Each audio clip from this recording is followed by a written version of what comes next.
May posibilidad pang makita ang mga buto ng mga nawawalang sabungero sa Taal Lake kung totoo ngang doon itinapon ang kanilang bangkay. Ayon kay DOST Secretary Renato Solidum Jr., maaaring ang hindi pa naagnas ang ilang bangkay depende sa lokasyon nito. Kung nasa malalim na bahagi raw ng lawa ang mga labi, mape-preserve pa raw ito dahil wala ng oxygen doon. Pero kung mababaw, mapapabilis daw ang decomposition ng mga ito, kaya tanging mga buto na lamang ang tiyak na matitira sa mga labi ng sabungero. Handa raw ang ahensyang makipagtulungan sa DOJ para sa pag-recover ng mga labi sa Taal Lake. Mungkahi naman ng kalihim, makatutulong ang paghulog ng underwater camera para mapabilis ang paghahanap sa mga labi.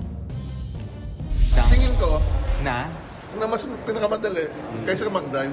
Okay. Okay. Kasi, Mas safe pa ang dive hindi safe. Hindi natin alam yung lalim eh. Kung may camera that can be brought down, mas madaling at maliwanag at hindi murky masyado, then that can easily find out kung meron dyan sa ilalim. Mga kapatid, Dimples Romana po, kumpletuhin ang inyong umaga ng mga kwentong puno ng inspirasyon.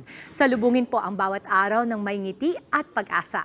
Kaya't mag-subscribe na po at mag-follow na sa aming social media pages ng News 5.